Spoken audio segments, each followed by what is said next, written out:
ازيكم عاملين ايه؟ النهارده معانا وصفة جامدة جدا يا جماعة.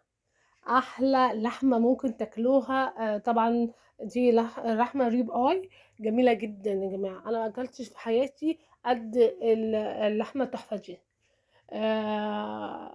انا جايبة 3 قطع كده، هنشوفهم نعملهم ازاي. انا بعمل لها مساج كده قبل ما احطها في حاطه حبة زيت. عشان الزيت يحمرها وينشفها كده الاول، وبعدين هبقى احط زبده. ف جميله وطعمه جدا. بتستوى بسرعه جدا، مش بتغيب خالص.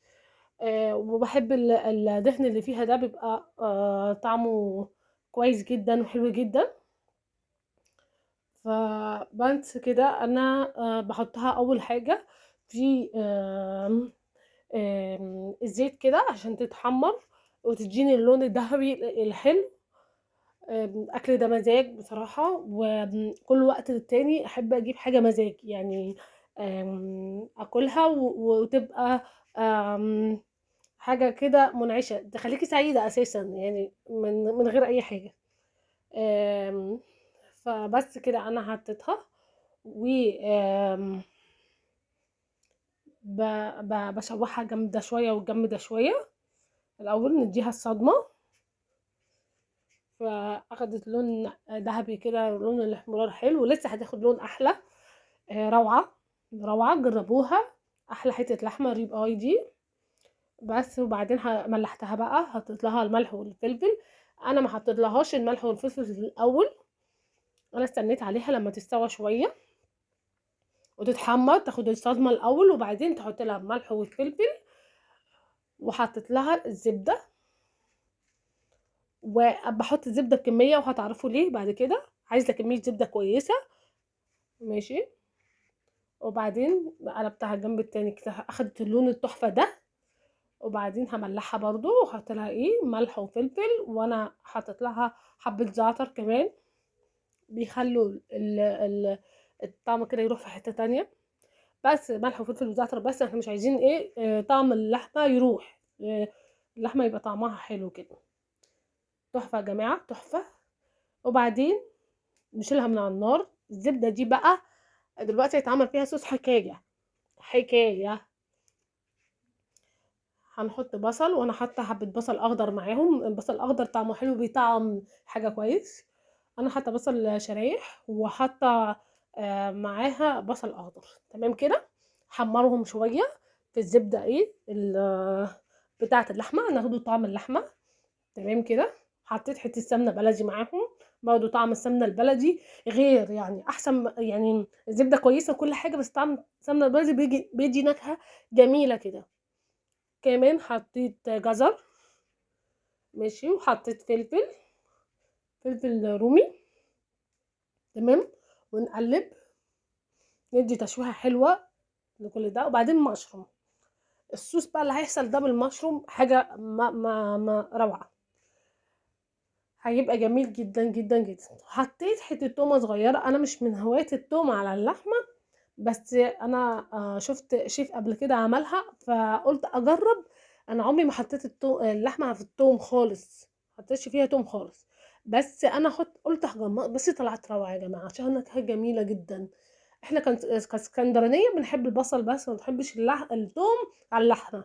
نحبه السمك اوكي، لحمه لا. فالطريقه بصراحه كانت حلوه قوي قوي جميله.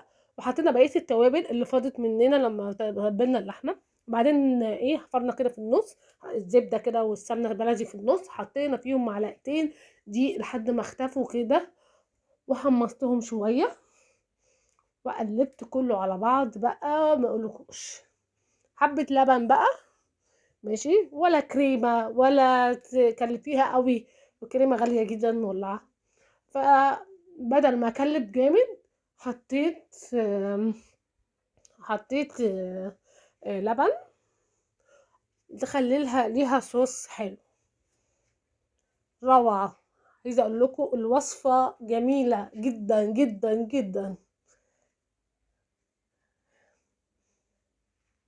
حتة اللحمة غالية شوية، هي ب 370. انا طبعا الاسعار كل يوم في تغيير، فانا ما اعرفش ساعه الفيديو ما يتشاف هتبقى بكام، بس ده كان السعر اللي انا جبته بيها ب 370 الكيلو. بس هي روعه. عايزه اقول لكم ما اخدتش وقت خالص في السوا.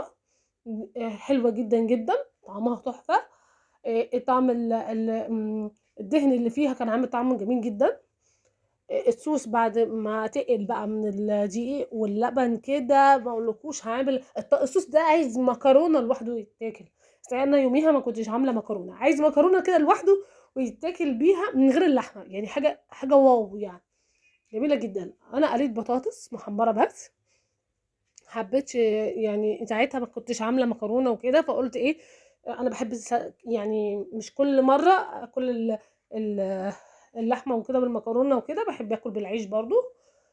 بس روعه روعه روعه، جميله جدا. اللحمه كانت تحفه والله.